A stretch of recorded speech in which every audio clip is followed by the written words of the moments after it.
നമസ്കാരം. JCF അവതരിപ്പിക്കുന്ന ഈ പുതിയ സെഷനിലേക്ക് നിങ്ങൾക്ക് സ്വാഗതം. ഇന്ന് നമ്മൾ വളരെ ഇൻട്രസ്റ്റിംഗ് ആയ ഒരു കാര്യമാണ് നോക്കാൻ പോകുന്നത്. മലയാളത്തിലൂടെ 30 അടിസ്ഥാന അറബി ക്രിയകൾ, അതായത് നമ്മൾ ഡെയിലി ഉപയോഗിക്കുന്ന വെർബുകൾ എങ്ങനെ ഏറ്റവും എളുപ്പത്തിൽ പഠിച്ചെടുക്കാമെന്നാണ് നാം നോക്കുന്നത്. പുതിയൊരു ഭാഷ പഠിക്കുകയെന്നത് ചിലർക്കെങ്കിലും വലിയൊരു ടാസ്ക്കായി തോന്നാം, അല്ലേ?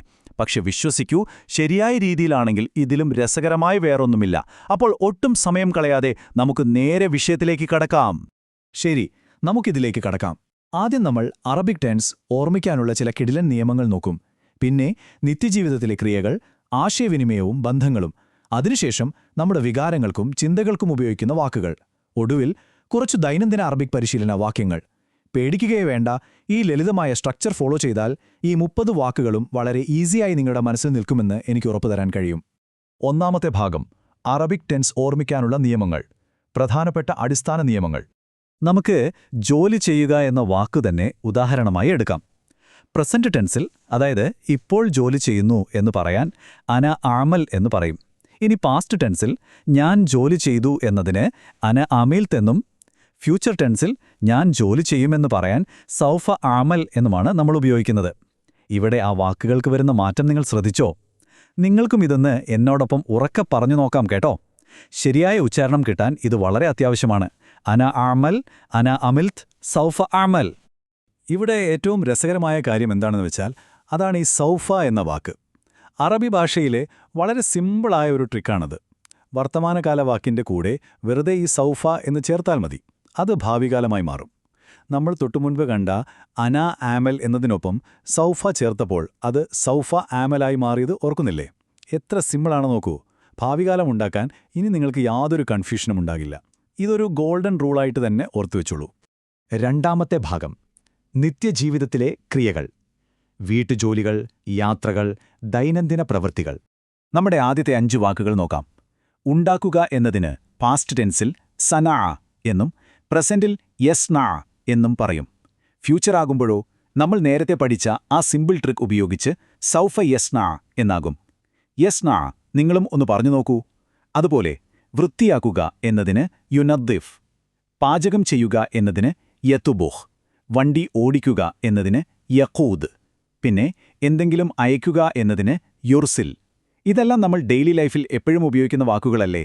ആ മാറ്റങ്ങളൊന്ന് പ്രത്യേകം ശ്രദ്ധിക്കുക. അപ്പോൾ 6 മുതൽ 10 വരെയുള്ള വാക്കുകൾ നോക്കാം. 1. സ്വീകരിക്കുക എന്നതിന് യസ്തഖ്ബിൽ എന്ന് പറയും.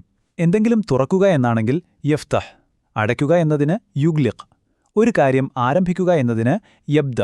ഇനി അത് പൂർത്തിയാക്കുക എന്നാണെങ്കിൽ യൂൻഹി. ഈ വാക്കുകൾ പെട്ടെന്ന് പഠിച്ചെടുക്കാൻ വളരെ എളുപ്പമുള്ള രീതിയിലാണ് കൊടുത്തിരിക്കുന്നത്. വേണമെങ്കിൽ ഫോണിൽ ഇതൊന്ന് സ്ക്രീൻഷോട്ട് എടുത്തു വെച്ചോളൂ. പിന്നീട് എളുപ്പത്തിൽ റിവൈസ് ചെയ്യാൻ ഈ നോട്ട്സ് നിങ്ങളെ തീർച്ചയായും സഹായിക്കും. ശരി, അപ്പോൾ നമ്മൾ ചില അടിസ്ഥാന പ്രവൃത്തികൾ പഠിച്ചു. അവിടെ ഒരു നിമിഷം നിൽക്കുക.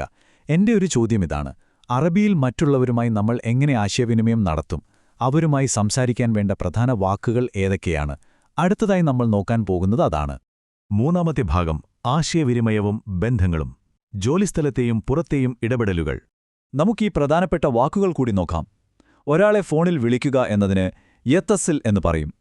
മറുപടി നൽകുന്നതിന് യുജീബ്, ഒരു കാര്യം ചോദിക്കാൻ യസ്അൽ. അപ്പോൾ ഇവിടുത്തെ ഏറ്റവും ഇൻട്രസ്റ്റിംഗ് ആയ കാര്യം എന്താണെന്നാൽ, നമ്മൾ ആദ്യം പഠിച്ച ആ സൗഫ എന്ന നിയമം ഈ വാക്കുകളിലും എത്ര ഈസിയായിട്ടാണ് ചേരുന്നതെന്ന് നോക്കൂ.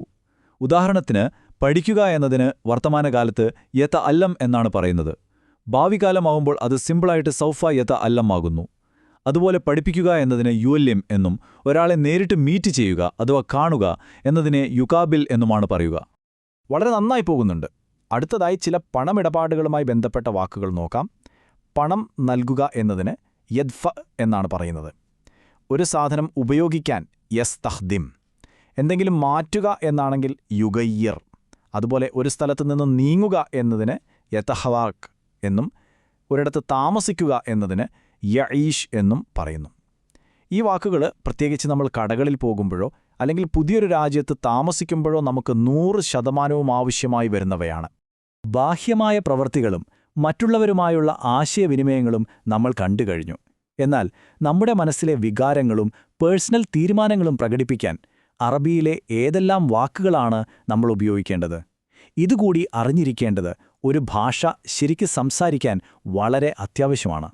നാലാമത്തെ ഭാഗം വികാരങ്ങൾ, ചിന്തകൾ, പ്രവൃത്തികൾ, നിങ്ങളുടെ ആന്തരിക ലോകം പ്രകടിപ്പിക്കുക. നമ്മുടെ ഉള്ളിലെ വികാരങ്ങളെ സൂചിപ്പിക്കുന്ന വാക്കുകൾ എങ്ങനെയാണ് മാറുന്നത് എന്ന് നോക്കാം. ഇവിടെ നമ്മൾ മനസ്സിലാക്കേണ്ട പ്രധാന കാര്യം ഒരേപോലുള്ള വികാരങ്ങൾ എങ്ങനെ വിവിധ ടെൻസുകളിൽ സമാനമായ രീതിയിൽ ഉപയോഗിക്കാം എന്നതാണ്. സ്നേഹിക്കുക എന്നതിന് വർത്തമാനകാലത്ത് യുഹിബ് എന്നും ഇഷ്ടപ്പെടുക എന്നതിന് യുഅജിബ് എന്നുമാണ് പറയുക. വെറുക്കുക എന്നതിന് യക്രഹ്. ഇനി എനിക്കിത് ആവശ്യമുണ്ട് എന്ന് പറയാൻ യഹ്താജ്. അതുപോലെ ഞാൻ ശ്രമിക്കുകയാണ് എന്ന് പറയാൻ യുഹാവിൽ എന്നു ഉപയോഗിക്കുന്നു. സംസാരത്തിൽ നമ്മൾ സ്ഥിരമായി ഉപയോഗിക്കുന്ന വാക്കുകളാണിവ. ഇതാ നമ്മൾ പഠിക്കുന്ന അവസാനത്തെ 4 വാക്കുകൾ. ഒരു മത്സരത്തിൽ ജയിക്കുക എന്നതിന് യഫൂസ്, എന്തെങ്കിലും നഷ്ടപ്പെടുക എന്നതിന് യക്സർ, ഒരു കാര്യം കണ്ടെത്തുക എന്നതിന് യജിദ്, ഒടുവിൽ ഒരു സാധനം സൂക്ഷിക്കുക എന്നതിന് യഹ്തഫിസ് എന്ന് പറയും. നോക്കൂ, അങ്ങനെ നമ്മൾ ആ 30 വാക്കുകളും പൂർത്തിയാക്കിയിരിക്കുകയാണ്. നിങ്ങൾ ശരിക്കും വലിയൊരു സ്റ്റെപ്പാണിപ്പോൾ എടുത്തിരിക്കുന്നത്. ഈ ഘട്ടം ഇത്രയും സൂപ്പറായി പൂർത്തിയാക്കിയതിന് എൻ്റെ ഒരു ബിഗ് കൺഗ്രാറ്റുലേഷൻസ്. 5ാമത്തെ ഭാഗം ദൈനംദിന അറബിക് പരിശീലന വാക്യങ്ങൾ. നിങ്ങൾ പഠിച്ച വാക്കുകൾ ഉപയോഗിക്കുക. ഇനി നമുക്ക് അടുത്ത ഭാഗത്തേക്ക് നീങ്ങാം. ഇത്രയും നേരം പഠിച്ച കാര്യങ്ങൾ എങ്ങനെ വാക്യങ്ങളിൽ ഉപയോഗിക്കാമെന്ന് നോക്കാം. നമ്മൾ ഇതുവരെ പഠിച്ച വാക്കുകൾ വെച്ചുള്ള ചില ഉദാഹരണങ്ങൾ നോക്കാം. ഇതെല്ലാം ഇപ്പോൾ നിങ്ങൾക്ക് പരിചിതമായ വാക്കുകൾ വെച്ചുള്ളതാണ്. നമ്മൾ ആദ്യം പഠിച്ച സൗഫ എന്ന റൂള് വെച്ച് സൗഫ അതഅല്ലമൽ അറബിയ എന്ന് പറഞ്ഞാൽ ഞാൻ അറബിക് പഠിക്കും എന്നാണ് അർത്ഥം. അതുപോലെ അമിൽത്ത് അംസ് എന്നാൽ ഞാൻ ഇന്നലെ ജോലി ചെയ്തു. ഹിയ തുഹന്നി ജയ്യിദൻ എന്ന് പറഞ്ഞാൽ അവൾ നന്നായി പാടുന്നു. ഇനി ഭാവികാലം വീണ്ടും വരികയാണ്. സൗഫ യാത്തൂൻ ഗദൻ എന്നത് അവർ നാളെ വരും എന്നും, അതുപോലെ ഭൂതകാലമായ നദ്ദഫ്ന അൽ ഗുർഫ എന്നത് ഞങ്ങൾ മുറി വൃത്തിയാക്കി എന്നും അർത്ഥമാക്കുന്നു. ഒന്ന് ആലോചിച്ചു നോക്കൂ, യഥാർത്ഥ ജീവിതത്തിൽ ഉപയോഗിക്കാൻ കഴിയുന്ന എത്രത്തോളം അറബി വാക്യങ്ങളാണ് വെറും ചുരുങ്ങിയ സമയം കൊണ്ട് നിങ്ങൾ സ്വന്തമായി മനസ്സിലാക്കിയെടുത്തത്. വാവ്! അപ്പോൾ നമ്മുടെ ഇന്നത്തെ ഈ പ്രസന്റേഷൻ ഇവിടെ അവസാനിക്കുകയാണ്.